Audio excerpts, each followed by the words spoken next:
Bonjour les BDphiles, j'espère que vous allez bien. Aujourd'hui, je vous partage une nouvelle idée de lecture. Il s'agit de la série Conquête, pilotée par le fameux Jean-Luc Istin. Donc 4 tomes sur les 5 sont déjà sortis chez Soleil.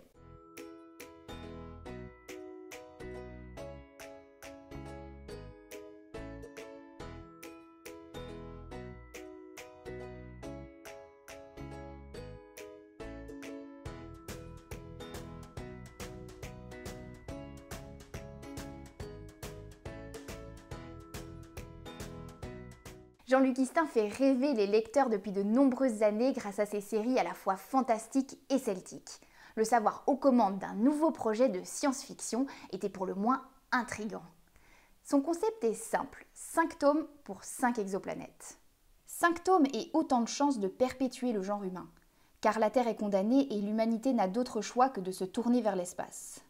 Elle est désormais composée de 5 armadas de vaisseaux, chacune dirigée vers une exoplanète potentiellement viable.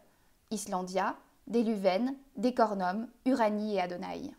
Après 300 ans de cryosommeil, le lieutenant Kirsten Koning ouvre les yeux sur Islandia, une planète de glace. Malgré son climat polaire, quelques autochtones semblent y vivre çà et là de manière archaïque et sans signe apparent de technologie moderne. Très vite, l'amiral Ackarson assigne à Kirsten sa première mission. À l'aide de quelques hommes, il lui faudra entrer en contact avec les Islandiens et ainsi préparer le terrain pour la phase de colonisation. Les premiers contacts entre autochtones et humains se déroulent sereinement. Kirsten ne détecte aucune animosité, bien au contraire. Tout semble propice à une entente sur le long terme. Avec un peu de temps, les deux peuples s'apprivoiseront et pourront vivre en harmonie. Mais du temps, c'est justement ce qui manque à l'amiral. Les civils se sont éveillés bien plus tôt que prévu, et ils n'ont qu'une envie, débarquer. La colère gronde, les passions se déchaînent. Ackarson compte déjà quelques blessés au sein de ses vaisseaux. Alors, en dépit de toute logique pacifiste et au mépris de l'inconnu et de ses dangers, il lance la phase de colonisation. Kirsten en est persuadé. Il prend la pire des décisions. Je l'avoue, la science-fiction n'est pas mon genre de prédilection. Et pourtant, je suis sortie de cette lecture conquise. Avec un thème, somme toute, assez banal, Jean-Luc Istin parvient néanmoins à surprendre. Chaque tome est rempli d'actions et de rebondissements, le tout porté par une narration ultra efficace et par un rythme soutenu. L'amateur de science-fiction remarquera certainement quelques clins d'yeux amusants aux chefs-d'œuvre du genre. Je pense par exemple aux toutes premières pages d'Islandia dans lesquelles un autochtone approche un étrange monolithe noir. Comment ne pas penser à un certain Stanley Kubrick ? Dans le fond, il est vrai que les récits sont peu optimistes quant à l'avenir de l'humanité ou quant à la nature humaine elle-même.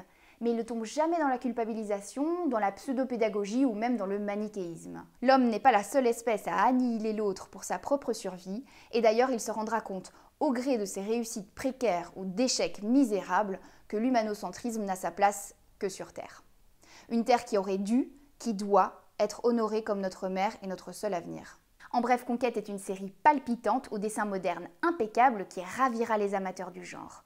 En plus, elle propose, sans jamais imposer, une critique de la société, de l'homme et de la place qu'il se donne au sein de l'univers. C'est une vraie réussite. Et voilà, c'est déjà la fin de cette vidéo, j'espère qu'elle vous aura plu. N'hésitez pas à me dire si vous connaissiez déjà Jean-Luc Istin et si vous lisez d'autres de ses séries ou si vous allez découvrir Conquête.